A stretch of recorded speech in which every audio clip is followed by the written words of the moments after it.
දැකගත්තේ මා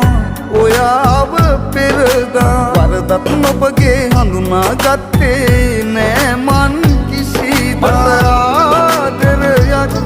ඇති වුණේ ඔබ කෙරේ ඔබේ හිත අවංකයි